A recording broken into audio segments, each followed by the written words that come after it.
Shalom, shalom, shalom, peuple de Dieu, shalom. Ce soir, nous sommes en conférence pastorale. Donc, nous venons pour vous parler du thème comment marcher dans l'amour et dans l'unité de l'esprit dans ce monde actuel. Et nous sommes avec l'apôtre Jean-Paul Bernada. Donc, bonsoir, apôtre. Bonsoir ma sœur et bonsoir à tout le monde par la même occasion. Amen, amen. Avec l'apôtre Samuel Kwasi. Bonsoir, servant de Dieu. Bonsoir à tous. Bonsoir. Amen. Et avec le pasteur David Mapomboli. Bonsoir, pasteur. Bonsoir, servante de Dieu, et bonsoir à mes confrères apôtres, ainsi qu'à tout le public qui nous suit via cette plateforme médiatique. Amen, Bonsoir. amen, amen. Eh bien, écoutez, nous allons prier pour nous mettre en communion avec l'Esprit de Dieu et ensuite, je vous laisserai la parole à tour de rôle où vous allez faire votre introduction. Amen. Seigneur Dieu Tout-Puissant, je te confie ce moment. Je prie, Éternel, que tu bénisses nos appareils, que tu bénisses nos lèvres, que tu nous permettes, Seigneur, de porter une parole à ton peuple.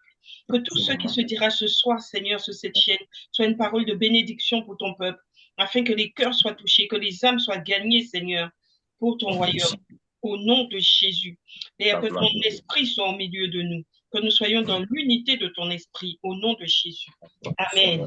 Amen. Amen. Donc, je disais que je vais vous laisser la parole à tour de rôle pour que vous puissiez faire une introduction et expliquer au peuple un peu comment est-ce que vous avez compris ce thème et comment est-ce que vous avez avancé progressivement sur ce thème. Donc, je ne sais pas, je vais laisser peut-être l'honneur au pasteur Oui, David. il s'est parlé de l'amour lui avec les couples. Oui, Merci pour cet honneur. Vraiment, je suis très, très honoré. Et vraiment, tout d'abord, je désire encore bénir le Seigneur, amen, qui est le maître de temps et des circonstances, qui a permis ce jour. Je suis vraiment très honoré de pouvoir être compté parmi les orateurs de cette émission. Et je voudrais aussi apprécier notre sœur Rebecca Martine. Ça fait depuis le mois de août 2024 que le Sénat a permis que nous puissions nous connaître. J'ai eu le privilège avec mon épouse de tenir une émission pour les couples.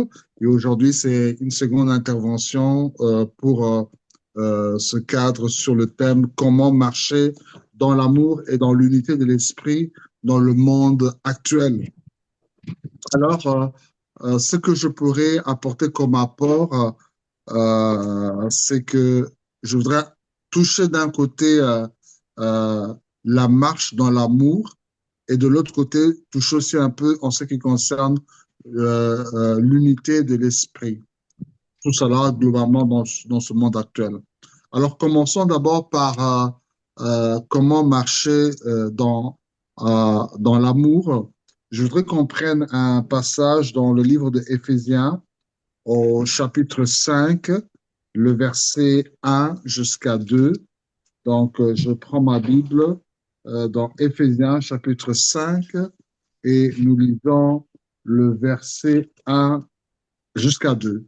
La Bible déclare ceci: Devenez donc les imitateurs de Dieu comme des enfants bien-aimés et marchez dans l'amour à l'exemple de Christ qui nous a aimés et qui s'est livré lui-même à Dieu pour nous comme une offrande et un sacrifice de bonne odeur. Marcher dans l'amour, c'est imiter Christ. Dans ce texte, l'apôtre Paul nous encourage à devenir des imitateurs de Christ. Et l'une des manières de pouvoir imiter Christ, il y a plusieurs manières par lesquelles nous pouvons imiter Christ, mais parmi l'une des manières où nous pouvons imiter Christ, c'est de pouvoir marcher dans l'amour.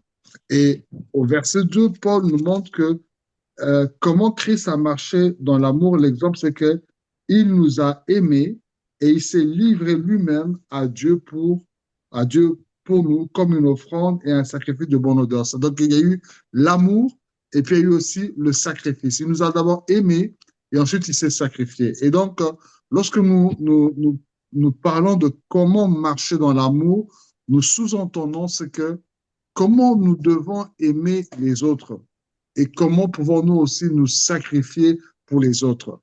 Nous verrons que tous les miracles que le Seigneur a fait, il a toujours eu la compassion qui est un amour ardent, un amour extrême. Il a d'abord aimé et ensuite il a guéri. Il a aimé, il a délivré, il a aimé, il a sauvé. Et la Bible dit qu'il n'y a pas plus de, il y a plus de bonheur à donner qu'à recevoir. C'est-à-dire qu'on aime pour donner aux autres. On aime pour se sacrifier aux autres. Donc, je pourrais définir que marcher dans l'amour, c'est vouloir le bien spirituel de nos frères, vouloir le bien spirituel des autres, vouloir le bien spirituel de ton prochain. Marcher dans l'amour, c'est être aussi à l'écoute de l'autre, savoir écouter ton frère, savoir écouter ta sœur, savoir écouter l'autre qui est peut-être dans d'une autre dénomination qui peut être différente à la mienne. Marcher dans l'amour, c'est pouvoir aussi savoir consacrer du temps pour les autres. Comme par exemple ce soir, cette émission, c'est vrai que c'est notre sœur Rebecca qui en est la visionnaire, mais l'amour euh, euh, la marche dans l'amour nous a poussé, chacun d'entre nous, peu importe le pays dans lequel nous sommes, peu importe notre emploi du temps, à pouvoir être là ce soir et pouvoir apporter notre contribution à ce sujet que notre sœur Rebecca veut exposer par cette émission. Et donc, être là pour consacrer du temps pour les autres. Marcher dans l'amour, c'est aussi prier pour les autres. Nous voyons que Christ est notre exemple. Il passait des nuits entières pour prier pour les autres. Et nous nous souvenons encore dans sa dernière prière au jardin de Gethsemane, il a tellement prié que la sueur s'est transformée en sueur de sang, tellement qu'il nous avait aimés et il s'est sacrifié pour nous. Et marcher dans l'amour, c'est partager avec les autres leur joie ainsi que leur souffrance. Quand je dis que je marche dans l'amour, je suis là, je suis prêt à partager la joie des autres. C'est-à-dire que quand quelqu'un est béni, je me réjouis de sa bénédiction. Quand quelqu'un est élevé, je me réjouis de son élévation. Mais quand quelqu'un aussi est dans la souffrance, je partage cette souffrance avec lui. Je partage cette peine avec lui. Et donc, vraiment, en tant qu'enfant de Dieu, c'est vrai que nous sommes là, les églises locales sont un peu dispersées un peu dans le monde entier, avec différentes dénominations, avec différentes communautés, mais nous sommes appelés à marcher dans l'amour.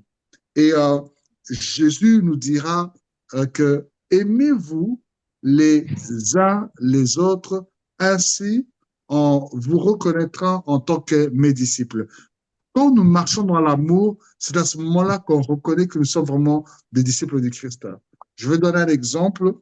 Je suis d'origine de la République démocratique du Congo, l'ex-Zaïre, donc le Congo-Kinshasa, le grand Congo qui est en Afrique centrale.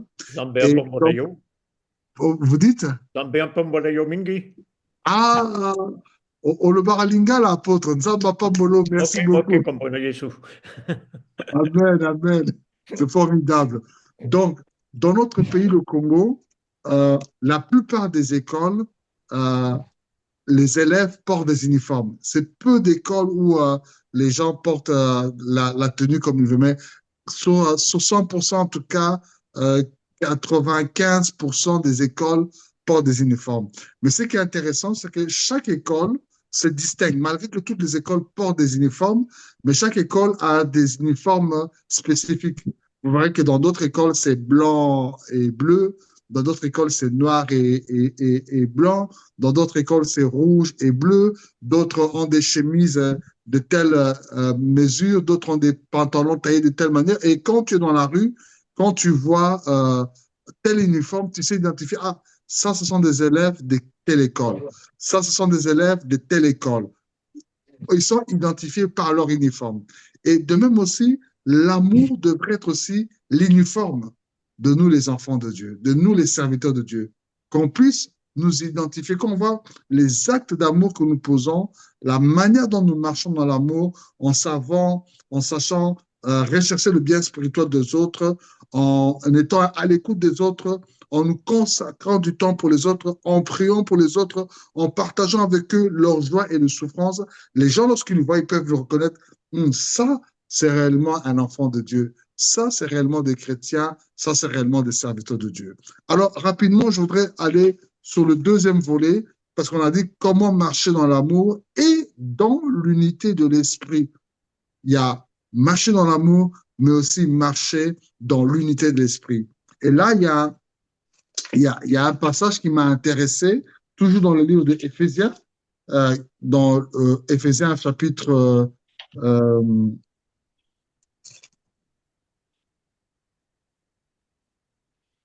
un petit instant.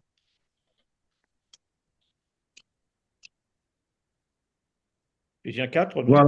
Ouais, c'est Éphésiens 4. Merci beaucoup, apôtre. Voilà, donc on travaille vraiment dans l'amour avec l'apôtre et avec le pasteur Samuel aussi.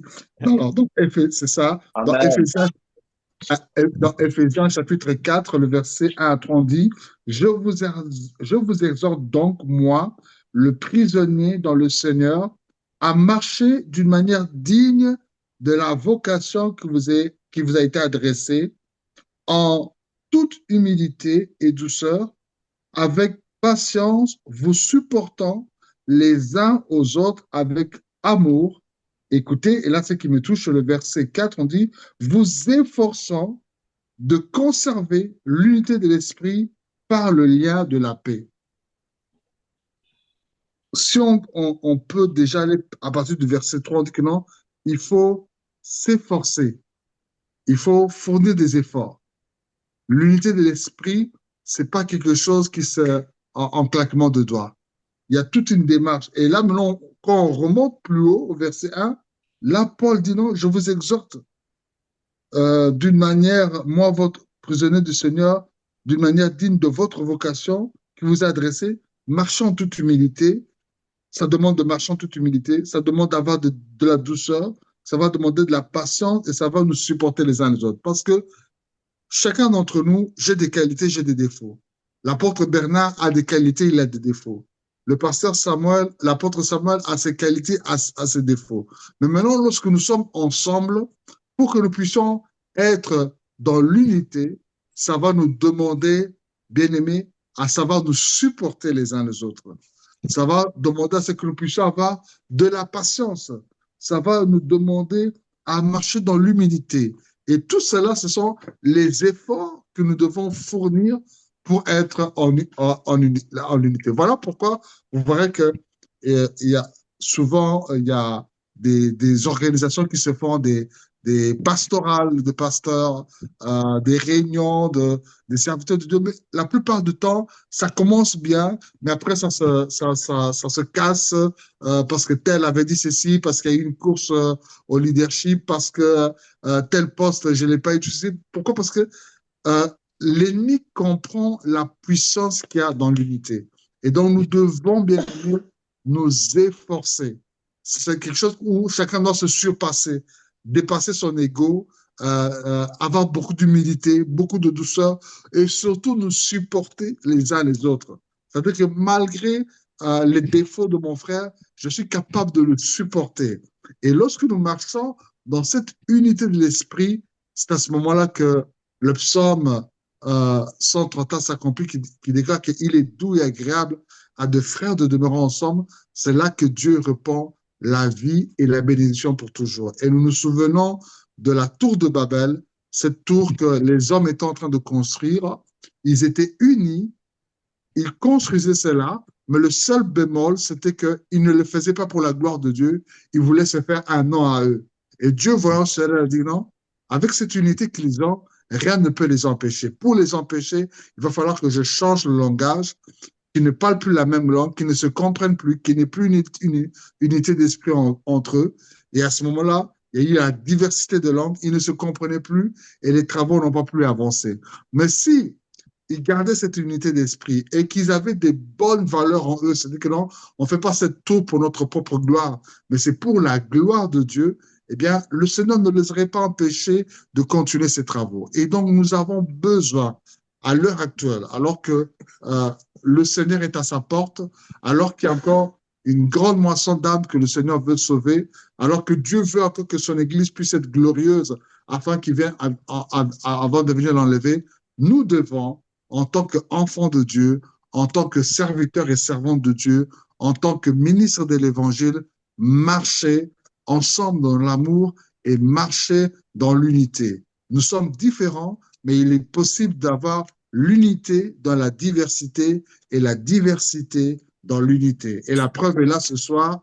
Je suis en Belgique, l'apôtre Bernada est en France, l'apôtre Samuel est en Côte d'Ivoire, mais grâce à cette pensée-là, nous nous retrouvons ensemble pour faire l'œuvre du Seigneur. Voilà un peu en quelques mots ce que je pouvais apporter comme introduction à ce point. Et je ne voudrais pas monopoliser la parole, laisser aussi la place à mes confrères de pouvoir s'exprimer et je pourrai toujours rebondir dans les autres points tout le long de l'émission. Merci beaucoup.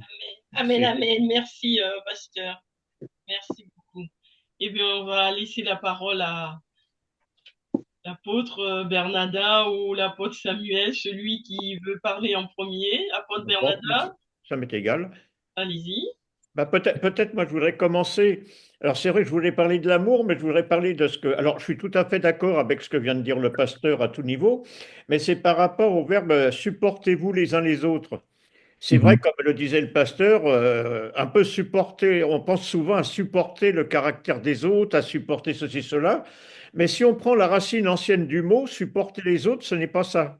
Supporter les autres, c'est comme un club de football qui a des supporters qui l'encouragent. Normalement, on devrait traduire ça par, si on prenait les textes antiques, on devrait traduire ça par soyez supporters les uns des autres. C'est-à-dire, au lieu de supporter nos mauvais caractères, c'est soyez supporters, encouragez-vous les uns les autres. Alors, c'est vrai que parfois, il faut supporter les caractères, mais après, le Seigneur nous demande aussi d'être les supporters les uns les autres, entre guillemets, de faire de la publicité aux uns aux autres pour la gloire de Dieu, etc. Voilà, mais je voulais revenir sur l'amour parce que je voyais ce texte d'Éphésiens qu'a cité le pasteur tout à l'heure. Et moi, ce texte, il y a quelque chose qui m'a touché bon, maintenant, il y a peut-être 7 ou 8 mois, c'est que j'avais parlé avec une jeune fille et cette jeune fille me disait, enfin tout un tas de choses comme ça, elle me disait qu'elle n'était pas digne des bénédictions que Dieu lui donnait. Et là, j'ai commencé à réfléchir, est-ce que moi j'étais digne de la gloire de ce que Dieu faisait pour moi? Et plus on réfléchit à ça, moins on se sent digne. Et un jour, je priais, je dis, Seigneur, tu vois, tout ce que j'ai pas fait, tout ce que j'ai fait, enfin, que tu n'étais pas forcément dans ta volonté, ce que je peux avoir fait de mal. Et le Seigneur m'a dit une chose, il m'a dit, je ne te jugerai pas pour le mal que tu as fait, il m'a dit, je te jugerai pour le bien que tu n'as pas fait. Et ça m'a beaucoup posé de questions. Et j'ai refait un bilan de ma vie et tout ça. Et j'ai réalisé, là, au mois de juin, d'août, si Dieu le veut, je vais fêter mes 41 ans de ministère. J'ai voyagé sur 4 continents, des dizaines de pays, j'ai vu des centaines de milliers de personnes de toutes les couleurs de peau, etc., etc. Et j'ai aussi fait beaucoup d'activités au niveau des jeunes. J'ai des centaines de jeunes que j'ai formés dans le ministère et tout. Et je me suis posé une question, je me suis dit, mais combien j'en ai aimé dans tout cela? J'ai été heureux de les voir se convertir, j'ai été heureux d'en voir qui rentraient dans le ministère, j'ai été heureux d'en voir qui étaient bénis, tout un tas de choses comme ça. Mais je me suis dit combien j'en ai vraiment aimé, comme on peut dire le mot aimer. Et ça m'a fait un choc parce que je me suis dit presque personne. Et j'ai posé, est-ce que je serais capable, moi-même, comme Jésus, de donner ma vie pour quelqu'un? Alors, de faire tout ce que le pasteur a dit, je suis tout à fait d'accord, mais peut-être moi, je suis quelqu'un d'extrême, mais je me suis dit, est-ce que je serais capable de donner ma vie pour quelqu'un pour que cette personne soit vraiment bénie, sauvée? Enfin, je ne sais pas ce qui serait passé. Et il m'a fallu très, très longtemps pour me dire, maintenant, oui, je suis capable de donner ma vie pour quelqu'un, et je sais pour quelle personne, le Seigneur me le demanderait. Si le Seigneur me le demandait un jour, je le ferai. Et c'est vrai que ça peut paraître très extrême. Alors c'est vrai que on dit souvent, nous donnons notre vie au Seigneur parce qu'on laisse un peu notre vie de famille de côté. Des fois même nos familles ont malheureusement des fois à souffrir un peu parce qu'on est toujours engagé dans le ministère. Bon, moi c'est plus le cas puisque ma femme est décédée il y a 1 an et demi maintenant. Mais c'est vrai que je vois que pendant toute ma vie, j'ai servi le Seigneur avec ma femme et tout. Et il a fallu 38 ans et son départ pour que je m'aperçoive que ma femme avait vraiment horreur des voyages. Vous voyez? Et quelque part, bah, je me dis, j'ai laissé souffrir, et presque fait souffrir ma femme en la forçant à faire des centaines de milliers de kilomètres en avion, alors qu'elle n'est même pas, mais elle n'est même pas faire 10 kilomètres pour sortir de chez elle. Et donc, je me dis, là aussi, j'ai eu quelque part un manque d'amour par rapport à elle, même si c'était inconscient. Et je sais qu'elle a eu un grand amour en me disant jamais, par contre, qu'elle en avait assez des avions, des pays différents, quoi que ce soit. Bien qu'elle aimait elle aimait être dans les pays avec les frères et sœurs, mais elle avait horreur des avions. C'était un vrai calvaire pour elle de prendre un avion. Donc, est-ce que marcher dans l'amour, est-ce qu'on est vraiment capable d'amour? Moi, je fais une grosse différence entre, par exemple, avec les serviteurs de Dieu. Bon, je connais des centaines de serviteurs de Dieu dans de nombreux pays. J'ai beaucoup de relations à droite à gauche assez régulièrement. Et je me dis, mais la différence entre un collègue dans le ministère, entre un frère dans le ministère et entre quelqu'un avec lequel ben, je me sens bien, que quand la personne n'est pas là, ben, j'ai l'impression qu'il me manque quelqu'un. C'est comme s'il me manquait une partie de moi quand je ne suis pas avec certaines personnes. Et ça, je voyais tout à l'heure, le pasteur parlait aussi de ça. Moi, c'est vrai que, bon, que si on regarde les images de chacun d'entre nous, je suis le seul qui soit d'une couleur un peu différente. Mais j'en suis arrivé, moi, alors, quand on parlait de Congolais, parce que moi, j'ai été formé à Kinshasa, hein, avec ma Ok. avec l'Association internationale pour la fondation à Bandal. Donc, ça se voit pas la couleur, mais j'ai ma Bible en lingala d'ailleurs, hein. Voilà. Et je me souviens qu'à un moment, j'étais arrivé je connais l'apôtre Caillé, sûrement Mathieu Caillé, et je me souviens qu'avec Mathieu, on a été 7 mois ensemble tout le temps. Et un jour, on avait une conférence quelque part, et l'apôtre Mathieu, il était pasteur à l'époque, l'apôtre Mathieu parlait, et tout d'un coup, je l'ai regardé, mais j'ai dit, mais c'est incroyable, il est noir. J'ai réalisé que ce serviteur de Dieu avait la peau noire alors que j'étais avec lui depuis 7 mois. Tellement on était en fusion l'un avec l'autre, tellement travaillait, il y avait un amour entre nous qui était incroyable, à tel point qu'on oubliait même notre couleur de peau. Vous voyez? Et donc ça c'est pour moi c'est une grande, un grand, le Mahatma Gandhi en Inde disait si les chrétiens vivaient comme des chrétiens, tout le monde aurait envie d'être chrétien. Voilà. C'est-à-dire, est-ce que nous-mêmes, on est capable par amour, d'être capable de presque tout laisser tomber si le Seigneur le voulait pour qu'un autre ou une autre soit béni? Et ça, pour moi, c'est vraiment cette marche par l'amour. Et la marche dans l'unité, c'est pas que ça a été dit en Éphésiens 4, que chacun. Moi, j'aime bien quand on travaille dans l'industrie, on parle de l'organisation rationnelle du travail. C'est-à-dire, chacun a sa place et une place pour chacun. Et je pense que marcher dans l'unité aussi, c'est ça. C'est ne pas marcher dans la confusion, savoir que quelqu'un est à sa place. Moi, quelqu'un qui est prophète, qui va se dire prophète, s'il est prophète, je ne vais pas être jaloux en disant c'est vrai que les prophètes sont plus recherchés parfois que les apôtres, etc., etc. Voilà. Donc, je crois que marcher dans l'unité de l'esprit aussi, c'est ça. Et on manque actuellement, je pense, au niveau, moi, dans beaucoup que je connais, de cette unité de l'esprit. Moi, j'ai entendu une église il y a quelque temps, une église évangélique, où le responsable disait, le Saint-Esprit, on sait qu'il existe, mais on ne sait pas à quoi il sert. C'était dans une église évangélique que j'ai entendu ça. Et je crois que pour marcher dans l'unité d'esprit, il va falloir qu'on retrouve, peut-être certains plus que d'autres, la dimension du Saint-Esprit et ce que veut donner l'Esprit par l'unité. Voilà, pour à nouveau qu'il soit un pour que le monde croit. Voilà, c'est un petit peu ce que je voulais dire de manière très courte, et puis je vais laisser aussi l'apôtre parler. Et puis, comme dit le pasteur, je vais faire le kangourou après, et puis je ressauterai sur certaines choses. Alors, Voilà. merci apôtre Jean-Paul Bernada. On va laisser la parole à l'apôtre Samuel. Oui. Ok, que le Seigneur soit béni. Amen, amen. Merci le Seigneur pour l'intervention introductive de chacun de ses serviteurs. Je bénis Dieu pour tout ce qui a été dit. Amen. Je remercie le Seigneur pour de me permettre d'intervenir encore à cette émission, parce que tu es en train d'être enrichi par l'intervention de chacun de ses serviteurs. Que le nom du Seigneur soit béni. Amen. Alors, nous parlons là du thème comment marcher dans l'amour et dans l'unité de l'esprit dans ce monde actuel. Alors, je voudrais aborder la chose sur le point de vue de Dieu, le standard de Dieu. Lorsqu'on parle d'amour, parce que vous savez, lorsqu'on parle d'amour, lorsqu'on parle même des choses, nous devons comprendre qu'il y a le standard de Dieu, et il y a le standard des hommes. Ce que nous, les hommes, nous pouvons voir comme bien, comme amour, peut ne pas être ce que Dieu pense. Ésaïe 55, verset 8. Vos pensées ne sont pas mes pensées. Oui. Vos voix ne sont pas mes voix. Alors, quand on parle d'amour, quel est le standard de Dieu? Qu'est-ce que lui, Dieu, il dit? Pour lui, l'amour, c'est quoi? Aimer Dieu, c'est quoi? Ou bien aimer son prochain, qu'est-ce que c'est? Alors, nous savons que dans la loi, il y avait pratiquement 613 lois. 613 lois. Et obéir à chacune de ces lois, vraiment, en fait, c'est pas facile. Donc, il faudra même les connaître. Est-ce que vous voyez? Aujourd'hui même, réciter un verset, bien retenir un verset, c'est tout un problème, ce n'est pas facile. Et 613 lois, il faut pouvoir les connaître. Donc, c'était difficile. Mais quand on vient dans la nouvelle alliance, Jésus étant venu, dans Matthieu chapitre 22, la parole de Dieu nous fait comprendre que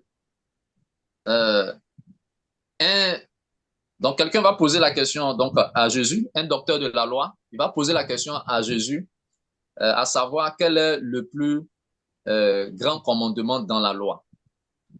Et Jésus va lui citer deux commandements. Donc il dit le plus grand, en fait le plus important, c'est d'aimer Dieu. Donc je lis Matthieu chapitre 22. Dans Matthieu chapitre 22, je lis le verset 38, pour faire bref. Voilà. Verset 38. Ou bien je commence au verset 37. Jésus lui répondit, tu aimeras donc le Seigneur, ton Dieu, de tout ton cœur, de toute ton âme et de toute ta pensée. C'est le premier et le plus grand commandement. Et voici le second. Lui qui est semblable, qui lui est semblable. Tu aimeras ton prochain comme toi-même. De ces deux commandements, verset 40, de ces deux commandements dépendent toute la loi et les prophètes. Donc, quand on parle de toute la loi, les 613 lois. Donc, Jésus fait comprendre que de ces deux commandements, tu aimeras, donc tu aimeras Dieu et tu aimeras ton prochain, puisque nous parlons d'amour. Donc, l'amour. Aimer Dieu et aimer aussi notre prochain. Donc, Jésus dit, de ces deux commandements-là dépendent toute la loi et les prophètes. Il dit toute la loi et les prophètes. Il dit tout est résumé ici. Aimer Dieu et puis aimer son prochain. Et l'apôtre Paul va dire ceci également dans Romains 13, verset 10, que nous allons lire. Romains chapitre 13, verset 10. Romains 13, verset 10. Alors, l'apôtre Paul va dire ceci. Alors, Romains 13, le verset 10. Alors, il dit ceci. L'amour ne fait pas. Voilà, le verset 10. L'amour ne fait point de mal au prochain. L'amour est donc l'accomplissement de la loi. Il dit l'amour, c'est l'accomplissement de la loi. C'est-à-dire les 613 lois, les prophètes. Il dit l'amour, c'est l'accomplissement de la loi. Amen. Amen. C'est là que j'aimerais m'arrêter pour l'heure. Et après, à ma deuxième intervention, je vais mieux développer cela.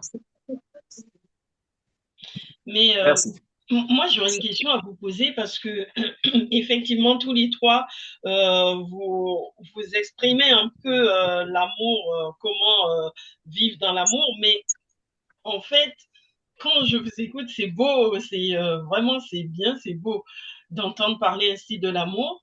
Mais je me dis, quand on vit en famille ou avec des amis, des proches ou des gens simples, même des étrangers simples d'approche, des personnes qu'on peut supporter, c'est facile de les aimer. Mais quand vous êtes face à des personnes difficiles, qui ont des caractères difficiles, qui sont méchants, comment faire pour aimer ce genre d'individus? Il y a une chose que je voulais dire, moi justement, comme disait l'apôtre à l'instant, là, mes voix ne sont pas vos voix, mes durées ne sont pas vos durées, qui citait la parole. Moi je sais que l'apôtre l'a très bien dit au départ, qu'il y a le problème de la manière de l'amour selon les hommes et de l'amour selon Dieu. L'amour selon les hommes, en général, c'est d'être content d'être avec quelqu'un, de vouloir lui faire du bien, d'essayer d'être gentil, d'essayer de le supporter ou d'être supporter, etc., etc. Mais l'amour selon Dieu, c'est pas toujours ça, hein.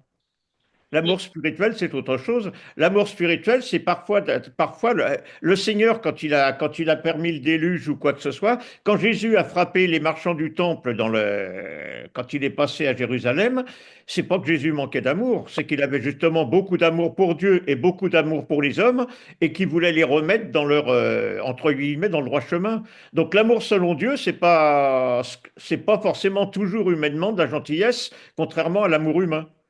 Parce que là, si jamais on dit aux gens, bah, je vais t'empêcher de faire ça, je vais t'empêcher de faire ça, tout de suite on va nous dire tu manques d'amour. Parce que l'amour en tant qu'humain, c'est de faire presque toujours plaisir aux autres, quoi. Ce qui n'est pas du tout ce qui n'est pas du tout ce que Dieu veut. C'est ça. Au niveau spirituel, je ne parle pas au niveau humain, c'est différent, hein. Et ça, c'est mon avis, bien entendu. En quelque sorte, vouloir aider l'autre, aider son prochain, c'est quelquefois aller à l'encontre de ce que fait la personne, c'est-à-dire savoir reprendre la personne, corriger la personne, comme disait l'apôtre Paul. Exactement. Là, j'ai le problème d'une personne qui est très malade et qui a une vie complètement dissolue. Bon, et cette personne m'a demandé déjà, je ne sais pas combien de fois, de prier pour sa guérison. Mais je lui dis, comment puis-je prier pour ta guérison quand je vois l'état de ta vie? Le Seigneur ne peut pas faire des choses tant que tu n'auras pas remis ta vie en règle. Elle est dans le péché, mais d'une manière incroyable. Et en plus, elle se dit chrétienne. C'est ça son problème. Je lui dis, moi, je ne peux rien faire. J'ai presque trop d'amour pour faire semblant de prier pour toi. Parce que je sais qu'il faut que tu mettes ta vie en règle et le Seigneur agira après. Et je sais que la personne n'a pas forcément très bien pris ça, quoi. En disant que j'avais pas d'amour parce que je refusais de prier pour sa guérison, vous voyez. Alors, je ne refuse pas de prier pour sa guérison, mais avant tout, ma première prière, c'est qu'elle remette sa vie en ordre et qu'après, on verra son problème de guérison. Vous voyez. Amen, amen. Voilà. Oui, Ok. je voudrais aussi compléter ce que l'apôtre Bernarda a dit. Je voudrais prendre un passage dans Matthieu chapitre 5, le verset 46 à 48. On dit ceci, Matthieu chapitre 5, le verset 46 à 48. Si vous aimez ceux qui vous aiment, quelle récompense méritez-vous? Les publicains n'agissent-ils pas de même? Et si vous saluez seulement vos frères, que faites-vous d'extraordinaire? Les païens n'agissent-ils pas de même? Soyez donc parfaits comme votre Père céleste est parfait. Donc ici, on nous montre encore une fois de plus que nous devons manifester l'amour, mais nous devons le faire comme Dieu le fait. Et c'est pour revenir à ce que l'apôtre Samuel disait, qu'il y a les standards du monde actuel dans lequel nous vivons, et aussi le standard de Dieu. Le monde actuel, c'est que, bon, je ferai du bien seulement à la personne qui me fait du bien. Je serai seulement gentil avec la personne qui sera gentille avec moi. Je remettrai le mal à la personne qui m'a fait du mal. Mais l'autre, nous, quand nous sommes enfants de Dieu, nous marchons selon les standards de Dieu. Et les standards de Dieu nous montrent comment nous pouvons nous comporter avec les gens qui sont tout autour de nous, quoi. Et Christ a aussi donné cet exemple quand il parlait même du leadership. Il dit que non, dans ce monde actuel, vous voyez que si quelqu'un veut être grand, il doit dominer, il doit tyranniser, il doit faire ceci, cela. Par contre, il n'est pas ainsi. Pour moi, dans mon royaume, le plus grand doit se comporter comme le plus petit. Celui qui veut être le leader doit se comporter comme celui qui sert les autres. Et aussi, j'ai aimé l'exemple qu'a donné l'apôtre Bernarda, c'est que il faut comprendre aussi que nous faisons l'amour, nous manifestons l'amour selon Dieu. Et des fois, l'amour selon Dieu peut amener une certaine tristesse. Mais cette tristesse, ce n'est pas une tristesse selon le monde, mais c'est la tristesse selon Dieu. Parce que la tristesse selon Dieu amène toujours à la repentance. Mais la tristesse selon le monde va amener à la mort. Un exemple, euh, euh, pour Pierre, Pierre allait trahir le Seigneur. Le Seigneur lui a dit ouvertement que tu vas me trahir. D'ailleurs, le coq va chanter plusieurs fois et tu vas me trahir, tout ceci. Et effectivement, Pierre a trahi le Seigneur. Il s'est retrouvé dans une grande tristesse, mais après, cette tristesse a amené Pierre à la repentance. Par contre, euh, euh, la tristesse selon le monde, c'est que le monde avait poussé Judas à, à vouloir trahir son maître et Judas a accepté pour le gain, pas selon la pensée de Dieu, mais selon la pensée du diable du monde, pour vendre pour de simples pièces le Seigneur.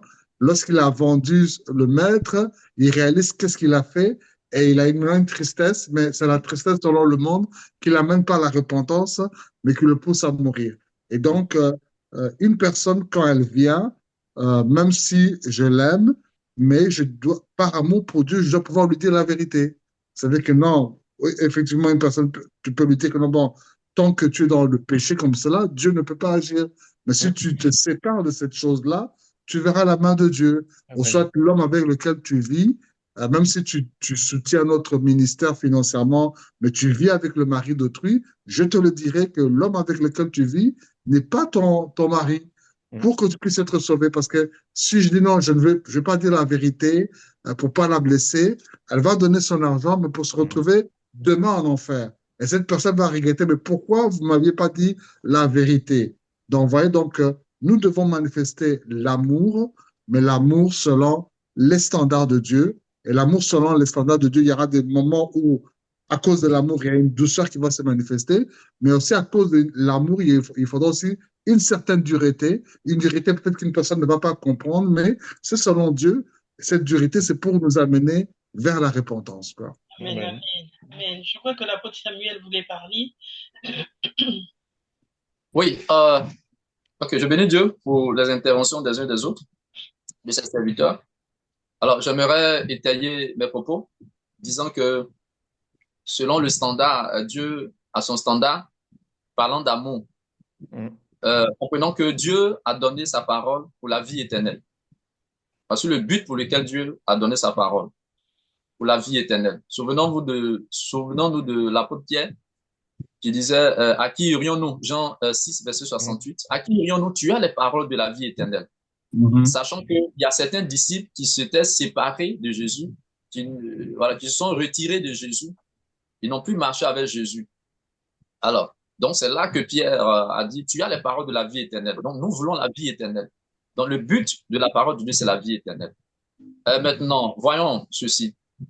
Quand nous donnons à manger, on peut parler du social. Est-ce que vous voyez? Le social, on peut donner à manger, faire des dons. Si on se limite à cela, est-ce que ces personnes auront la vie éternelle? Est-ce que le but de Dieu est atteint? Non. Dans ce domaine, on ne parlerait pas d'amour selon le standard de Dieu. Ça, c'est selon les hommes. Mais l'amour, selon le standard de Dieu, c'est d'apporter sa parole aux hommes. D'abord, je le disais, dans Matthieu 22, Jésus disait que les deux commandements qui résument toute la loi, il dit aimer Dieu, aimer le prochain, comme soi. Concernant aimer Dieu, pour Dieu, quand on dit on aime Dieu, qu'est-ce qu'on doit faire? Le standard de Dieu, c'est quoi? Quand on aime Dieu, qu'est-ce qu'on fait? Pour lui, voici ce qu'il dit, Jean chapitre 14, le verset 23. Il dit, si quelqu'un m'aime, si quelqu'un dit qu'il m'aime, il va garder ma parole. Le standard de Dieu, l'aimer, c'est garder sa parole. Si quelqu'un m'aime, je lis Jean chapitre 14, le verset 23. Si quelqu'un m'aime, il gardera ma parole. Et mon Père l'aimera. Nous viendrons à lui et nous ferons notre demeure chez lui. Vous voyez, c'est un peu choquant. L'homme de Dieu le disait tout à l'heure que l'amour de Dieu souvent peut blesser, peut être choquant. Voyez-vous ici, c'est comme si celui qui ne garde pas la parole de Dieu, c'est comme Dieu ne l'aime pas. Si quelqu'un dit qu'il m'aime, ça c'est Jésus qui parlait, si quelqu'un m'aime, il gardera ma parole et mon Père l'aimera. La question est de savoir, celui-là, s'il ne garde pas la parole de Dieu, est-ce que Dieu l'aime? Voici une question très pertinente. Donc, pour Dieu, aimer Dieu, qu'est-ce que c'est? Donc, le Seigneur dit ici, si on dit qu'on l'aime, si quelqu'un dit qu'il aime Dieu, il doit garder sa parole. Donc, s'il ne garde pas sa parole, il ne peut pas dire qu'il aime Dieu. Ce n'est pas vrai, ce n'est pas juste. Donc, ça, c'est le standard de Dieu. Quand on dit qu'on aime Dieu,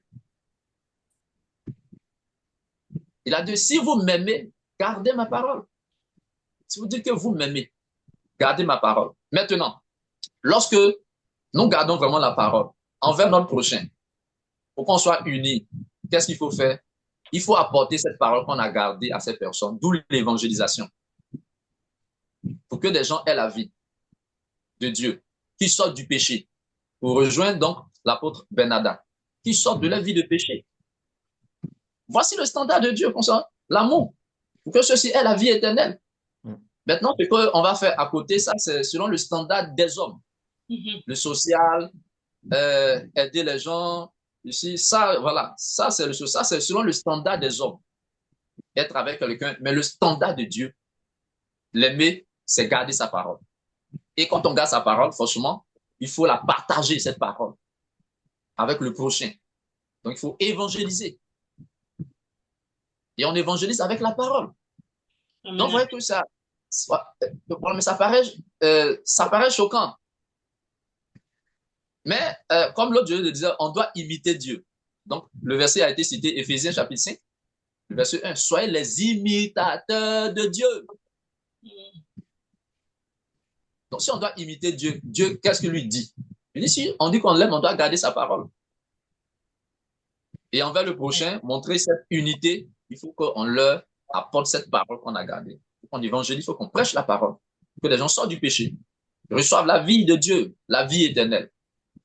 C'est là que j'aimerais m'arrêter pour l'instant. Amen, amen, amen. Il y a un passage biblique que je voudrais aussi qu'on puisse lire dans 1 Corinthiens chapitre 5, le verset 1 jusqu'à 5. 1 Corinthiens chapitre 5, le verset 1 jusqu'à 5 qui déclare ceci. Donc, je suis dans 1 Corinthiens chapitre 5, le verset 1 à 5. On entend dire généralement qu'il y a parmi vous de la débauche, et une débauche telle que ne se rencontre même pas chez les païens. C'est au point que l'un de vous a la femme de son père, et vous êtes enflé d'orgueil. Et vous n'avez pas été plutôt dans l'affliction, afin que celui qui a commis cet acte soit ôté du milieu de vous. Pour moi, absent de corps, mais présent d'esprit, j'ai déjà jugé, comme si j'étais présent, celui qui a commis un tel acte. Au nom du Seigneur Jésus, vous et mon esprit étant assemblés avec la puissance de notre Seigneur Jésus, qu'un tel homme soit livré à Satan pour la destruction de la chair, afin que l'esprit soit sauvé au jour du Seigneur Jésus. Ce texte ici nous montre le désordre qu'il y avait dans l'église de Corinthe, et on voit que les gens ne prenaient pas de censure. Et Paul est étonné de la débauche qui avait régné, qui était vraiment une débauche extraordinaire, que même les païens ne faisaient pas ce genre de débauche, mais on trouvait cela dans l'église. Et il dit, non, je suis étonné que vous n'avez pas eu de l'affliction. Il dit, non, vous n'avez pas été plutôt dans l'affliction afin que cette personne qui a commis cet acte soit sortie du milieu de vous. C'est-à-dire que les gens n'ont pas manifesté vraiment le véritable mot pour dire la vérité à cette personne-là et de l'écarter.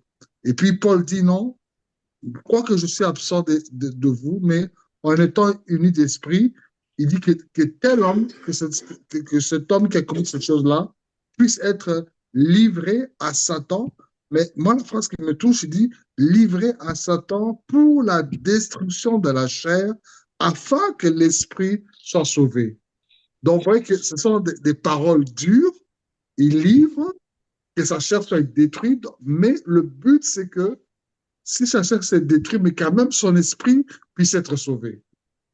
Donc, vraiment, l'amour est là, avec toute la douceur, avec toute la joie, avec toute l'affection, mais toujours encore cet amour, lorsqu'il y a des désordres qui se font, il faut que l'amour puisse nous pousser à censurer. L'amour puisse nous pousser à mettre de l'ordre. C'est un peu comme en tant que parents, on aime nos enfants, mais c'est pas à cause de l'amour qu'on a pour nos enfants qu'on va permettre à nos enfants de faire toutes les bêtises. Vous voyez, on sait que non, par amour pour lui, je l'interdirai de manger beaucoup de sucreries. Par amour pour lui, je l'interdirai de dormir jusqu'à 1 heure du matin. C'est pas que je l'aime pas, mais je l'aime, mais je sais que non, si je permets certaines légèretés, l'enfant va souffrir. Et demain, cet enfant, j'ai entendu une histoire, je ne sais plus si c'était mon épouse ou qui m'avait raconté une histoire d'un enfant qui, on l'a mal élevé par sa maman durant son enfance. Et puis, quand il est arrivé à l'âge adulte, il est devenu très obèse, tout ceci. Et c'est à cause de sa maman, par amour, pour lui dire, bon, s'il veut manger des hamburgers, qu'il mange des hamburgers. S'il veut manger des sucreries, qu'il mange ceci. Et puis, l'enfant est devenu obèse. Et maintenant, l'amour de l'enfant s'est transformé en haine contre sa maman. Il dit, non, mais tu ne m'as pas aimé. Si tu m'avais aimé, tu devais m'interdire de faire ces excès de table, de manger ces choses, etc. Et l'enfant, maintenant, a manifesté la haine. Je ne sais plus ce qui s'est passé, s'il avait, s'il avait la haine, s'il avait tué sa maman, s'il avait fait quoi. Mais c'est juste pour donner une illustration que l'amour, c'est aussi faire des censures. L'amour, c'est pouvoir aussi ordonner les choses. L'amour, c'est aussi priver certaines choses pour le bien-être de la personne, quoi. Exactement. Amen. Amen. Amen. Vérité. Mais comme je disais, dans ce monde actuel où nous évoluons, nous voyons quand même cette détresse, ce manque d'amour, même au sein de l'Église. Hein. Je ne vais pas parler, je parle de ce monde, mais je ne parle pas des païens, je ne parle pas des gens qui ne connaissent pas Dieu. Mais au sein des chrétiens qui connaissent Dieu, ceux qui connaissent Dieu, qui sont dans l'Église, on voit quand même qu'il y a cette carence de l'amour et d'unité. D'où ce thème, hein, on voit ce manque. Et est-ce que c'est dû à un manque d'enseignement ou est-ce que c'est dû à une transformation qui n'a pas encore eu lieu? Je ne sais pas. Donc, je vous laisse répondre.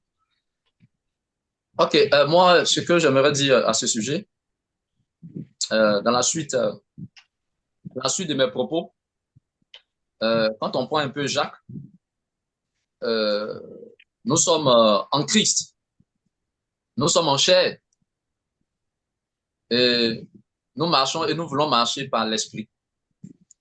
Donc, il y a ces deux choses qui vont se passer. C'est que cet amour qui doit se manifester, on va le voir souvent sur le standard des hommes. S'entraider. Alors, Jésus l'a dit, Jean chapitre 13, verset 35, à ceux-ci, on connaîtra que vous êtes mes disciples, si vous vous aimez les uns les autres. Si vous vous aimez les uns les autres. Donc, on va prendre cela déjà sur le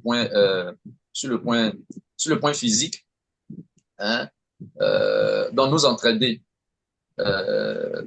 Et sur le point spirituel, c'est l'amour qui doit nous amener à nous exhorter les uns les autres, à demeurer dans la voie du Seigneur, à demeurer dans la volonté du Seigneur. Et j'aimerais lire ce passage dans Jacques chapitre 5, le verset 19 au verset 20.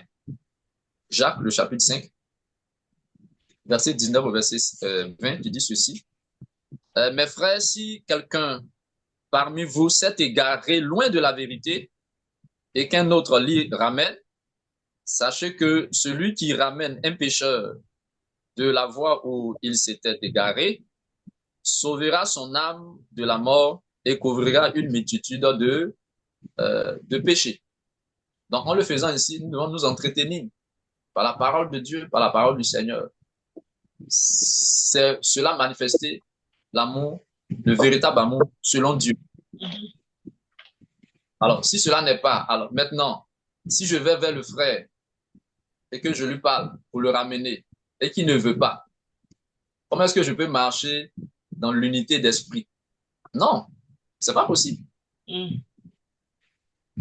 Ça, c'est selon le standard de Dieu. Je le ramène. Je vais le ramener par la parole de Dieu. Parce que voici comment Dieu voudrait qu'on vive selon sa parole. Mhm. S'il ne le veut pas, parce que c'est l'esprit, c'est le Seigneur qui veut qu'on ramène ce pécheur. Bon, il est dans le Seigneur. Mais s'il s'est détourné dans la vie, qu'il s'est égaré, on va le ramener. Bon, il ne veut pas. Pouvons-nous marcher dans l'unité de l'esprit avec lui? Non, je ne pense pas que. On peut l'exhorter, on peut l'encourager. On peut l'exhorter, on peut l'encourager parce que la voie qu'il a prise, bon, on ne peut pas le suivre là-dedans. Parce que si on parle de marcher dans l'unité, c'est-à-dire qu'on va être avec lui pour faire la même chose. Mais dans l'unité de l'esprit, faire ce que le Saint-Esprit, ce que le Seigneur nous dit. Mais il n'est pas en train de le faire. On le ramène. Dans l'amour, bien sûr, dans l'amour. Dans l'amour. Donc voici ce que j'aimerais dire à ce sujet. Amen. Je pense que c'est très important quand vous faites la différence entre le standard du monde et le standard de Dieu, parce Le standard de Dieu.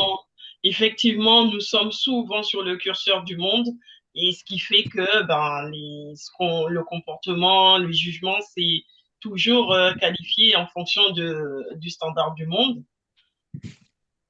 Justement. Justement. Bon, nous devons le voir sur le point de vue de Dieu. Sur le point de vue de Dieu. Puisque c'est sa parole, c'est sa volonté. Donc, c'est ce qui est plus important. Mais je ne suis pas en train de dire qu'il ne faut pas voir aussi l'autre côté, parce que nous sommes des humains. Bien sûr. Voilà. S'il faut apporter une aide à ce niveau, tant mieux. C'est pas mauvais. Mais cela ne permettra pas à la personne de recevoir la vie. Donc, le but ne serait pas atteint si nous ne nous penchons pas sur la dimension spirituelle, sur le standard de Dieu concernant l'amour et la marche dans l'unité de l'esprit. Amen, amen, amen. Oui, l'amour selon le standard des hommes et le standard de Dieu, bon, c'est vrai qu'on n'arrête pas de dire que c'est différent et en même temps c'est parallèle à certains moments. Mais moi, je vois parfois que j'étonne des personnes qui me disent, est-ce que tu peux prier pour moi? Et je demande toujours au Seigneur si le Seigneur veut que je prie pour eux. Et si le Seigneur me donne pas le feu vert, je dis non, je ne prierai pas pour toi. Je me rappelle d'un jour un homme qui est très connu, d'ailleurs c'est un grand cardiologue, un grand médecin cardiologue de Paris, qui est venu me voir dans le rassemblement parce qu'il avait besoin de la prière. Il me dit, j'ai besoin que tu pries pour, je me rappelle plus ce qu'il voulait que je prie. Et je l'ai arrêté dans la prière, j'ai dit non, arrête, je refuse. Il m'a dit pourquoi? Je lui ai dit, j'en sais rien, mais je refuse de prier pour ce que tu me demandes. Et au bout d'un moment, le Seigneur m'a parlé, j'ai repris cet homme, je lui ai dit, attends, tu as besoin d'autre chose que ça, mais tu ne me demandes pas ce dont tu as besoin. Et le Seigneur m'a montré ce pourquoi il avait besoin de prière. Et ça fait presque 30 ans que c'est arrivé. À chaque fois qu'il parle de moi, il parle toujours de moi comme quelqu'un qui lui a refusé la prière. Mais il reconnaît que j'avais raison. Mais en même temps, c'est resté dans sa tête comme quoi ben, j'avais eu assez d'amour pour refuser de prier pour lui parce que c'était pas ce que le Seigneur voulait pour lui. Wow. Avec le standard humain, on aurait pu dire il est mauvais, il est écœurant, il refuse de prier pour les gens, quoi que ce soit. Mais le Seigneur savait qu'il avait autre chose à avoir que ce qu'il demandait dans la prière. Et ça, c'est pas toujours facile, humainement, de refuser quelque chose à quelqu'un. C'est pas toujours facile et j'aime pas le faire, mais ça m'est arrivé plusieurs fois de dire non, non, je prie pas parce que c'est pas ce que le Seigneur veut qu'on fasse. Voilà. Et des fois, un quart d'heure après, je vais dire à la personne, ah, bah tiens, maintenant c'est le moment, Dieu veut qu'on prie pour toi. Mais ça fait partie des choses que j'explique pas, mais que le Seigneur me demande de faire très souvent. Hein. Voilà. Amen. Comme les serviteurs de Dieu qui me demandent de prier pour eux, pour que leur ministère avance alors qu'ils en sont à leur troisième mariage, par exemple. J'en ai un comme ça, il y a un troisième mariage, à tel point qu'à un moment, il avait un problème, il avait d'autres de ses femmes dans son église, l'ancienne et la nouvelle. Et donc, il Oui. fallait prier pour sa bénédiction. Ben, j'ai dit, comment tu veux qu'on fasse? Comment veux-tu qu'on fasse? Qu'est-ce que tu racontes aux paroissiens par rapport à ça? Tu as deux de tes femmes dans ton église, l'ancienne et la nouvelle. Ben oui. Non, non. Ça fait partie des choses, là aussi, que dans l'amour de Dieu, il faut dire ces choses-là, même si ça ne fait pas plaisir. Même si ça ne fait pas plaisir. Comme disait l'apôtre, eh ben, si ça le met en colère, au moins que ça sauve son âme à un moment ou à un autre. Voilà. Wow. Amen. Super. Je suis parfois un peu dur. Oui, mais je crois que c'est vraiment intéressant. Vraiment intéressant. Lorsque l'apôtre Bernarda parlait, cela a ouvert mon esprit sur ce qu'il y a eu avec les disciples dans Jean chapitre 6. Après que Jésus leur ait dit, vous devez manger ma chair pour avoir la vie éternelle. La parole de Dieu dit que les disciples, plusieurs des disciples, Jean chapitre 6, le verset 60, plusieurs des disciples disent, cette parole est dure, qui peut l'écouter? C'était des disciples. C'est bien mentionné des disciples. Et c'est ceux-ci qui se sont séparés de Jésus. Ils se sont retirés de Jésus. C'était des disciples. Mais avant qu'ils ne partent, Jésus leur a dit, mais la chair ne sert de rien. C'est l'esprit qui vivifie. Les paroles que je vous ai dites sont esprit et vie. Mais cela n'a pas empêché qu'ils partent. C'est-à-dire qu'il y a ce que Jésus, lui, il voulait qu'ils fassent. Donc, eux, ils refusaient. Tu vois. Donc, ils sont partis. Donc, ils n'ont pas marché je ne dis pas, dans l'unité de l'esprit. Non, ils sont partis. Jésus ne peut pas les forcer. C'est vrai qu'on parle d'amour, donc c'est pas le fait d'être forcément avec les gens. Non, il faut qu'on marche dans la volonté de Dieu, qu'on fasse ce que le Seigneur demande. Donc, si nous sommes en train de faire ce que le Seigneur demande, nous sommes dans l'unité de l'esprit. Que quelqu'un soit au bout du monde, moi je suis en Côte d'Ivoire, mais le fait que nous sommes en train de faire ce que le Seigneur veut, nous sommes dans l'unité de l'esprit. Amen, amen. C'est selon le standard de Dieu. Et voyez-vous que Jésus a posé la question aux disciples, et vous, ne voulez-vous pas vous en aller aussi? Il a posé la question aux 12. Est-ce que vous voulez partir aussi? Mais bon, Pierre a dit non. On va aller où? Tu as les paroles de la vie éternelle. On ne peut pas aller quelque part d'autre. On est avec toi. Bon, c'est dès ce moment-là qu'on peut marcher dans l'unité de l'esprit, qu'on marche dans l'unité de l'esprit. Voilà, c'est ce que j'aimerais dire. Donc, voilà un peu ce qu'il faut comprendre. Donc, juste le standard, qu'est-ce que la parole de Dieu dit? Donc, voilà. Merci. Alors, merci en tout cas pour les interventions de l'apôtre Bernarda et de l'apôtre Samuel. L'apôtre Samuel avait donné un passage biblique dans lequel on disait que l'amour, c'est l'accomplissement de la loi. Et vraiment, il est très important que tous les enfants de Dieu, que ce soit les pasteurs, les apôtres, les évangélistes, que ce soit les diacres, les fidèles, vraiment, en tout cas, nous devons vivre dans l'amour selon ce que la parole de Dieu nous dit, parce que le grand problème, c'est que effectivement, nous constatons actuellement que dans les églises, les gens sont très actifs dans les choses de Dieu, très actifs dans le ministère, mais l'amour que le Seigneur demande, les gens ne le manifestent pas les uns les autres, et beaucoup de personnes risquent de se retrouver en enfer malgré leur service, parce que Christ dirait que à la fin, beaucoup de gens viendront vers moi et diront que j'ai prophétisé en ton nom, j'ai chassé les démons en ton nom, mais Christ, le Seigneur leur dira, retirez-vous de moi, car je ne vous ai jamais connu serviteur d'iniquité. Et donc, l'iniquité, il y a beaucoup de choses, il y a beaucoup d'éléments, mais aussi ce point-là, c'est que nous devons vivre dans l'amour. Et aujourd'hui, malheureusement, on constate avec un grand regret, il y a des personnes qui se sont converties au Seigneur. Ils se sont séparés avec le monde, ils ont compris que le monde n'était pas bien, il y avait un mauvais système, les gens ne s'aimaient pas, tout ceci. Et ils viennent maintenant à l'église et ils se disent que non, bon, là, l'église, ils ont la première impression, ils voient le pasteur est saint, ils voient les fidèles sont saints, ils voient les encadrants qui sont saints, tout et tout là. Et puis, à fur et à mesure qu'ils persévèrent dans la vie chrétienne, il grandit dans sa foi, il commence aussi à avoir des engagements. Et c'est là maintenant que ses yeux s'ouvrent et qu'il constate, bof, mais je vois que dans l'Église, il y a maintenant des choses qui se font plus pires que ce que j'ai laissé à l'extérieur. Comme l'exemple que nous a donné l'apôtre Bernadette, un pasteur qui est à son troisième mariage, quoi. Donc, vous dites, la première fois, il se marie devant les gens, oui, jusqu'à la mort, à la vie, et puis il divorce. Deuxième fois encore, on revoit encore ce même pasteur quelques années plus tard avec une autre femme. Je serai avec toi jusqu'à la mort nous sépare, tout ceci. Troisièmement, c'est encore ce pasteur. Et tout ce temps, le pasteur, il parle sur le divorce, il parle sur l'infidélité, mais ces choses, ils ne le vivent pas. Et les gens sont frustrés pour se dire que non, non, mais je pensais que j'allais trouver l'amour dans le milieu chrétien, dans l'Église, mais les gens sont vraiment déçus. Alors voilà pourquoi l'apôtre Paul nous a vraiment donné cet avertissement dans 1 Corinthiens chapitre 13, à partir du verset 1 jusqu'au verset 8, qui déclare ceci, quand je parlerai les langues des hommes et des anges, si je n'ai pas l'amour, je suis un airain qui résonne ou une cymbale qui retentit. Et quand j'aurai le don de prophétie, la science de tous les mystères et toute la connaissance, quand j'aurai même toute la foi jusqu'à transporter des montagnes, si je n'ai pas l'amour, je ne suis rien.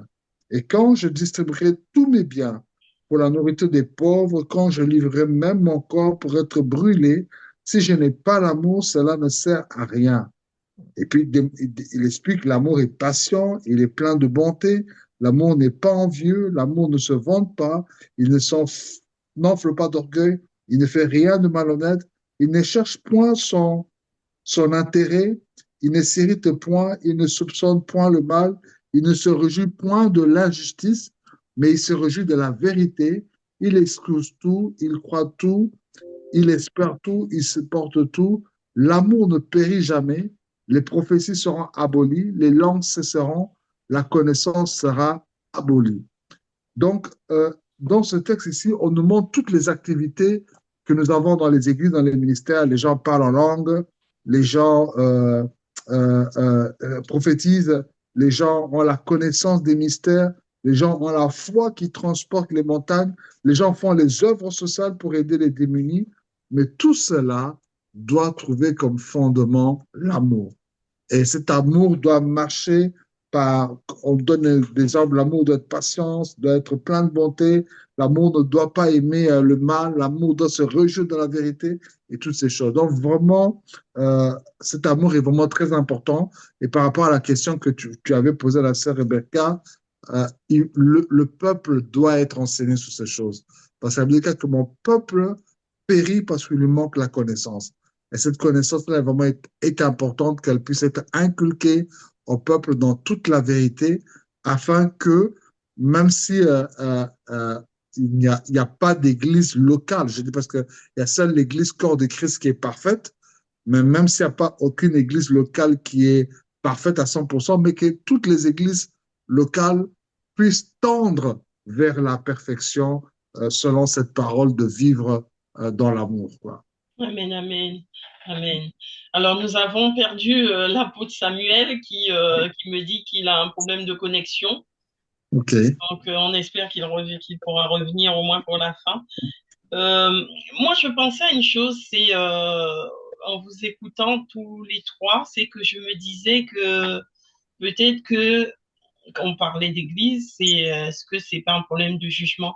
Parce que la parole de Dieu nous dit qu'on ne doit pas juger les uns les autres et que peut-être que au niveau des fidèles d'une église locale, il y a beaucoup de jugements. C'est-à-dire quand les gens ne se connaissent pas, et même on voit ça dans le monde aussi, hein, quand les gens ne vous connaissent pas, ils vous accueillent.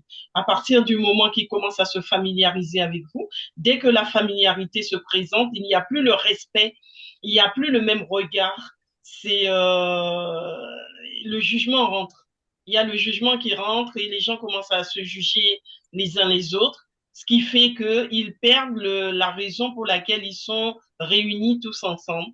Ils oublient pourquoi ils sont là, pourquoi ils sont réunis, parce qu'ils sont trop occupés à juger les uns et les autres.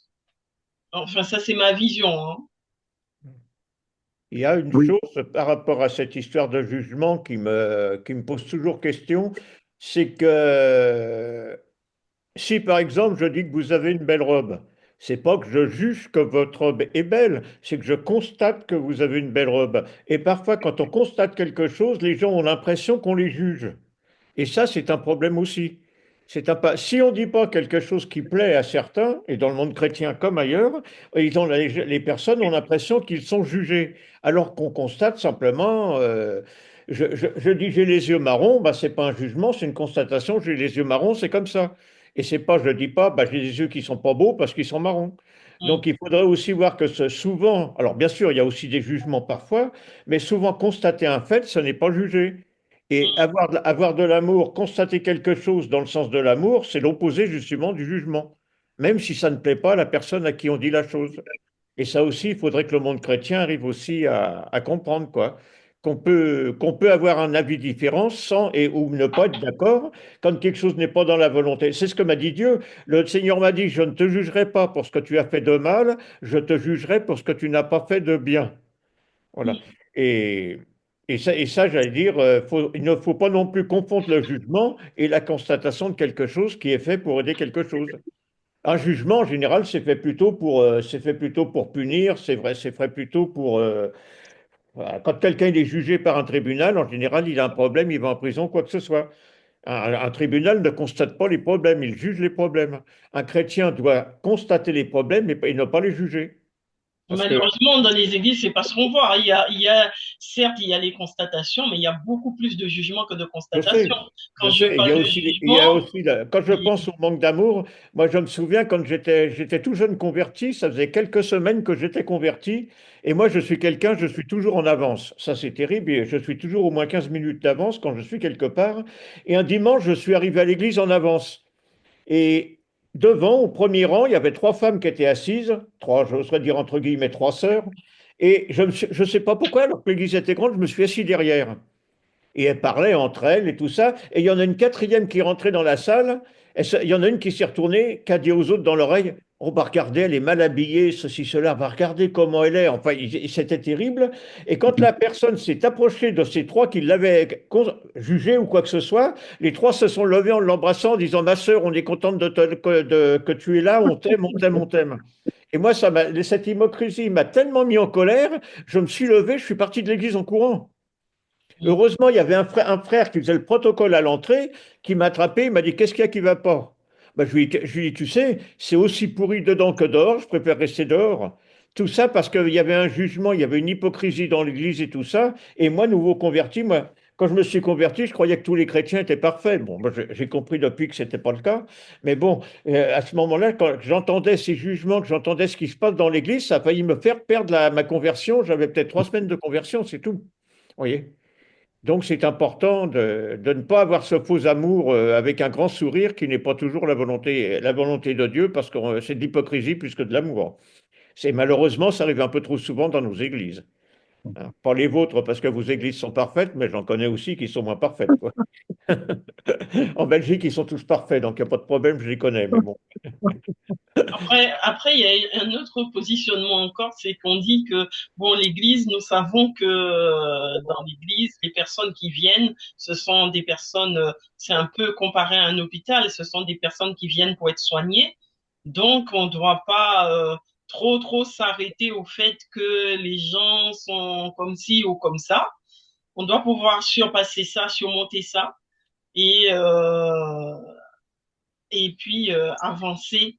Mais il faut quand même que l'Église soit enseignée, qu'il y ait un enseignement là-dessus, que les gens soient enseignés et qu'ils changent. Parce que s'ils viennent pour être soignés, il faut qu'au bout d'un certain temps, que le soin soit prodigué. Personne ne passe toute sa vie à l'hôpital. Quand il est soigné, il sort de l'hôpital. Donc, à l'église, on ne passe pas son temps à être des gens malades ou quoi que ce soit. Hein. Exactement. Vous savez, on a fait il y a de nombreuses années avec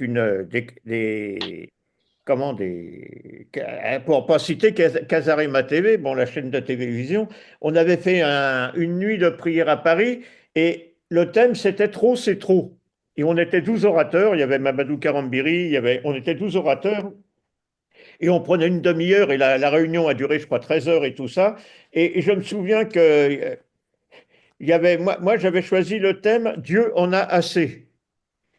Et voilà, Dieu en a assez des gens qui se disent malades, Dieu en a assez des sans ceci, cela. Et il y avait un autre pasteur, un Africain, je ne me rappelle plus d'où il était, et lui, son thème qu'il avait choisi, sans qu'on en parle, c'est Dieu s'en moque. Dieu se moque de vos problèmes et tout, parce qu'il les a vaincus sur la croix, etc., etc. Et donc, dans l'Église, il faut aussi qu'on arrive à être beaucoup plus ferme par amour pour les autres. On est souvent trop gentil dans nos églises. Parce qu'on dit, ah, si jamais on dit des choses désagréables, ils vont plus m'inviter. Moi, je dis souvent dans des églises, parce que moi, j'ai pas d'église, je voyage. Je dis, et si je vous dis quelque chose qui va vous faire plaisir, vous allez m'inviter encore. Si je dis quelque chose qui va pas vous plaire, vous m'inviterez plus. Donc, et je dis, bah, manque de chance, moi, je n'ai pas ce genre d'amour-là. Et même si ça ne doit pas vous plaire, je dis quand même ce que je vais vous dire. Mm. Voilà. Et malheureusement, pour certains qui disent des choses désagréables, malheureusement, j'oserais dire, les choses que je leur ai dites sont arrivées parce que Dieu en avait assez de ce faux amour dans l'Église, de cette hypocrisie, quoi. C'est assez triste de voir ça aussi, hein. J'ai un problème actuellement dans un pays que je ne nommerai pas avec encore un serviteur de Dieu qui est en train de faire n'importe quoi, n'importe quoi, n'importe quoi, et les responsables n'osent pas dire quoi que ce soit et on continue à l'encourager dans ses travers qui sont particulièrement terribles, quoi. Le jour où ça va se voir ou quoi que ce soit, ça va encore faire des catastrophes terribles. J'ai dit au président de l'organisation il y a quelque temps, j'ai dit, vous partez enfin, en parlant vulgairement, vous partez à la galère. Parce que ce qui se passe, ça va finir par se savoir un jour ou l'autre.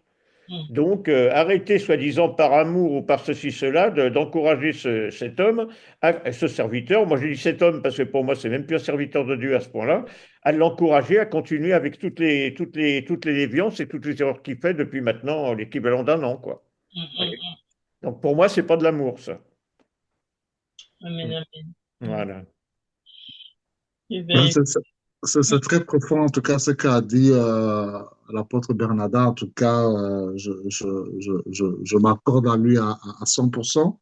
Et je voulais voir aussi, parce on s'est beaucoup concentré sur la marche dans l'amour, mais aussi concernant l'unité de l'esprit, parce que on est tous différents. J'ai aimé ce que au début de la présentation,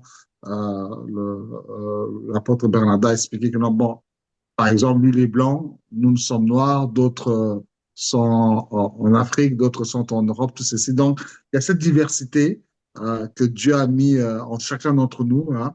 À chacun un couloir d'onction, chacun une particularité dans le message et qui peut être des fois différent vraiment de l'autre, mais de pouvoir euh, marcher dans l'unité malgré cette diversité. Parce que quand on regarde la Bible, on verra que les apôtres étaient confrontés à ce genre de trucs.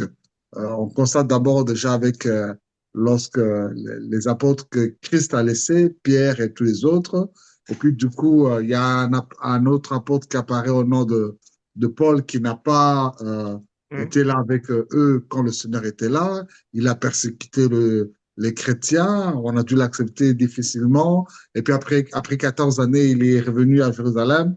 Et c'est là que finalement, avec les témoignages qui ont été donnés, tout ceci de Barnabas et tout, ils ont quand même accepté Paul. Et puis ils ont dit, bon, ça va, on reconnaît que toi, tu as reçu un mandat en tant qu'apôtre pour les païens. Hum. Et Pierre a le mandat en tant qu'apôtre pour les Juifs. Et ça, c'est vraiment très important que dans l'unité de l'esprit, qu'on puisse être capable de reconnaître le mandat que chacun a eu. Que non, bon, ça c'est le couloir d'onction que à l'apôtre Bernada, ça c'est le couloir d'onction qu'a le pasteur David. Je respecte son couloir d'onction, comme lui aussi respecte mon couloir d'onction. On n'est pas là pour... parce qu'aujourd'hui, on est vraiment... quand on regarde les réseaux sociaux, tu verras que même les prédications ne sont plus inspirées, quoi. Donc, c'est que tel, il vient avec sa prédication, il sait qu'il est en train de cibler tel pasteur pour le contrecarrer. Et puis, ce pasteur aussi, la semaine prochaine, il va aussi balancer son enseignement pour contrecarrer l'autre pasteur. Et c'est vraiment tout un théâtre de ping-pong qu'on voit à nos yeux. Mais c'est important si on est, à moins que l'un est dans le faux. Mais si tous les deux nous sommes dans le vrai et que non, on est conscient que chacun a reçu une grâce particulière, ça va reconnaître la grâce de l'autre et aussi empêcher aussi les fidèles de tomber dans cet esprit de fanatisme. Parce qu'on a eu aussi ce problème avec Paul et Apollos, où certains disaient que non, moi je suis de Paul, d'autres disent que non, moi je suis d'Apollos, et Paul dira, bon, moi j'ai planté, Apollos a arrosé, mais ce qui est important, ce n'est ni moi qui a planté, ni Apollos qui a arrosé, mais c'est Dieu qui fait croître la semence. Et nous sommes tous co-ouvriers dans l'œuvre du Seigneur, dont le Seigneur lui-même est l'édifice. Et donc, c'est vraiment très important dans l'unité de l'esprit, vraiment l'unité dans la diversité dans l'unité, ça va reconnaître la grâce. Et j'ai aimé la petite rectification que l'éclaircissement qu'a donné le pasteur, l'apôtre Bernarda, sur le mot supporter, qui est comme une équipe de football, ça va supporter, encourager la grâce de l'autre. Et c'est vraiment important qu'on puisse encourager.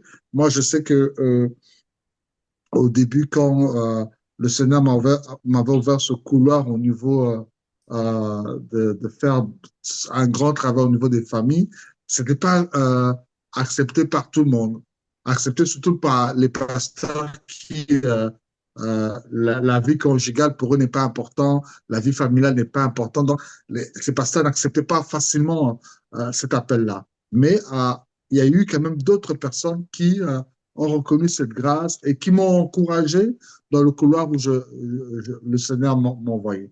C'est vraiment très important de savoir reconnaître la grâce de l'autre, l'encourager et travailler dans cette collaboration et aider aussi le peuple pour comprendre que non, personne n'a une grâce à lui totale, personne ne connaît tout à 100%, mais faire comprendre au peuple que non, chaque homme de Dieu a une dispensation que le Seigneur lui a donnée, chaque homme de Dieu a une grâce, nous sommes là pour nous compléter et on peut aussi même œuvrer comme nos collègues, la Bible dit que la science elle-même nous enseigne pas. Lorsque quand tu tombes malade, tu vas d'abord chez ton médecin de famille qui te soigne, et puis le médecin de famille voit que non, bon, ce cas-là, je ne sais pas à mon niveau, on va vous recommander, soit c'est un cardiologue, soit c'est tel, et chacun fait son travail. Quand tu arrives chez le cardiologue, il voit ton cœur, ok, il check, c'est ok, et puis pendant que tu as vu le cardiologue, tout du coup, tu as mal aux dents, tu dis non, je sais une douleur dedans, est-ce que monsieur le cardiologue, vous allez voir cela? Même si le cardiologue est assoiffé de l'argent, il ne va pas aller voir ta dent, il va te dire simplement non, je veux vous transférer chez mon collègue qui est dentiste. Il peut voir votre problème de dent. Mais maintenant, si le cardiologue est tellement gourmand, il dit non, moi, je veux que tous les patients sont pour moi. Malgré que je suis cardiologue, je vais m'occuper de celui qui a des problèmes de peau, je vais m'occuper de celui qui a un problème de dents. Mais il risque de faire des catastrophes sur la vie de ses patients. Il faut avoir maintenant l'humilité pour reconnaître que non, ce côté-là, c'est de mon domaine, mais arrivé à un certain niveau, dans ce côté-là, je ne suis pas approprié à faire cela. Je peux recommander ce bien-aimé chez telle personne, ou soit dans mon église, je sens que actuellement, il faut qu'on ait tel enseignement. Mais si moi, je dois enseigner cela, je suis un peu limité. Je fasse appel à telle personne d'enseigner. Où on a besoin vraiment des manifestations, des miracles, tout ceci. Je sais que dans ce domaine des miracles, Dieu ne m'utilise pas trop, mais je connais une servante de Dieu ou tel serviteur de Dieu, Dieu l'utilise puissamment dans le domaine des miracles, je peux faire appel à lui. Ou bien on a besoin d'avoir des prophéties actuellement. Je sais que donc vraiment, ça va reconnaître la grâce de tout le monde. C'est comme une équipe de football, hein. C'est chaque joueur à sa place, hein. Quand vous mettez chaque joueur à leur place, chacun fait bien son travail. Mais si celui qui est gardien, vous le mettez numéro 9, et celui qui est attaquant, vous le mettez gardien, ben ça va être la catastrophe dans l'équipe et vous allez perdre. Donc vraiment, mettre les hommes qu'il faut à la place qu'il faut et travailler vraiment dans l'unité. Et là, vraiment, l'Église sera alors très, très forte, en tout cas. Amen. Amen, amen. Vraiment une très belle exhortation. Eh bien, écoutez, on arrive à la fin de notre émission. Je vais vous... À moins que vous ayez encore quelque chose à rajouter. Non, parce que simplement, moi, j'aurais une petite chose à rajouter par rapport à ce que vient de dire le pasteur. C'est qu'en France, il y a à peu près 25 ans, on a fondé une organisation c'est moi qui avais trouvé le nom, ça s'appelle l'AMI, AMI comme un ami, c'est Amicale des serviteurs itinérants. Et le but de l'association, c'était de se connaître les uns les autres, de prier ensemble, mais c'était aussi justement, si moi, par exemple, j'étais invité à une date et que je n'ai pas la possibilité, de dire, bah, écoutez, moi, je ne peux pas, mais je vous conseille ce serviteur ou cette servante-là, etc., etc. On échangeait je veux dire, les places d'un ministère quand il y avait besoin. Et c'était en toute Ok. confiance et on savait que celui qui allait prendre notre place pendant un moment, il venait pas nous voler la place, c'était un travail en commun. Et c'est vrai que c'est ce qu'il faut qu'on recommence à nouveau à faire avec les serviteurs de plus en plus, quoi, chacun dans son ministère, comme ça a été dit, et tout le monde, comme on dit chez nous, chacun sa place et les brebis seront bien gardées. Voilà. Amen. C'est tout à fait une Amen, amen. confirmation par rapport à ce que dit le pasteur. Voilà. Mais en Amen. France, on l'a déjà vécu, ça, il y a 25 ans. Voilà. Amen. Mais c'était parfois très dur aussi. Mais voilà. J'ai envie Voilà. de dire, c'est un peu le Amen. but aussi de l'émission Prêtre charismatique, c'est de mettre des serviteurs de Dieu en lien pour travailler ensemble et enseigner le peuple de Dieu. Amen. Amen. Amen, amen. Amen. Amen. Nous vous laissons la parole. Eh bien, écoutez, si vous n'avez plus rien à dire pour enrichir ce discours, eh bien, on va terminer. Donc, je vais vous demander à chacun de faire votre conclusion hein, sur de ce que vous avez à dire et voilà. Je vais vous demander de conclure. Je vais laisser le pasteur commencer, faire sa conclusion. D'accord. Merci beaucoup pour cet honneur, apporte Bernada. Et ça a Merci. été vraiment un grand plaisir de pouvoir être avec vous sur ce plateau. Je sais Amen. que ça va encore continuer derrière les caméras Amen. Amen, amen. grâce à la connexion de notre sœur Rebecca. Amen. Alors moi, pour conclure, je voudrais revenir sur le thème principal qui était comment marcher dans l'amour et dans l'unité de l'esprit dans le monde actuel. En tout cas, ce que nous pouvons retenir, c'est que euh, le- euh, nous devons marcher dans l'amour, mais cet amour a certains standards.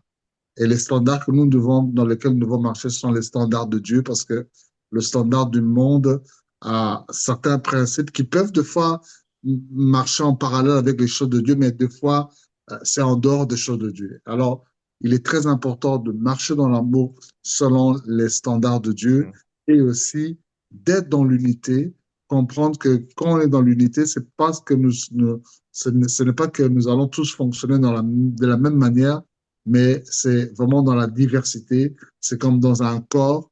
Dieu a créé un corps avec plusieurs membres. Il y a des doigts, il y a des orteils, il y a des yeux, il y a un nez, tu sais, certains membres du corps sont très visibles, d'autres membres du corps, ils sont invisibles, on les cache, mais que ce soit celui qui est visible ou celui qui est invisible, chaque membre de notre corps a son importance, chaque membre de notre corps joue son rôle.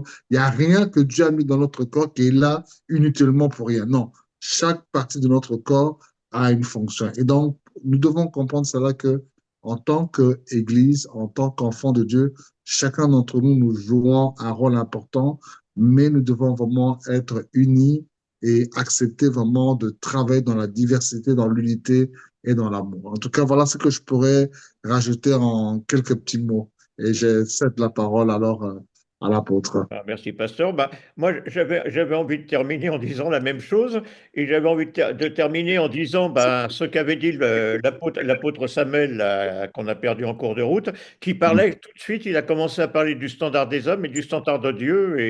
Et c'est vrai que c'était finalement, c'est le résumé de tout ce qu'on a dit. Et simplement, je voulais, peut-être pour finir par rapport un peu décoré ou imagé ce qui vient d'être dit là, c'est que je connais une famille en Belgique, justement, dans un pays que vous connaissez bien. Il y a 6 enfants dans la famille. Et quand on les voit, ils sont tous différents. C'est incroyable. Au niveau des études, ils font tous des études différentes. Le plus grand a 23 ans, la plus petite doit avoir 9 ans, je crois si je me rappelle bien. Il y a des garçons, il y a des filles, ils sont différents à tout point de vue. Au point de vue du caractère, même au point de vue, il y en a certains qui sont roux, d'autres qui sont bruns. Enfin, il y a des moments, c'est même pas, on verra même pas qu'ils sont frères et sœurs. Mais quand il y en a un seul qui manque dans la famille, on a l'impression que c'est une voiture qui n'a que 3 roues. Alors qu'ils sont complètement différents, mais ils sont tous complémentaires. Comme on disait encore une fois, chacun a sa place, une place pour chacun. Alors, que le Amen. Seigneur nous aide à trouver chacun notre place dans l'amour selon sa volonté, dans les temps qui viennent, pour sa gloire. Et comme on sait qu'il arrive rapidement, ben, on a intérêt à se dépêcher à faire tout ça. Voilà. Amen. Merci à Amen. vous tous. Merci beaucoup. Voilà. Amen.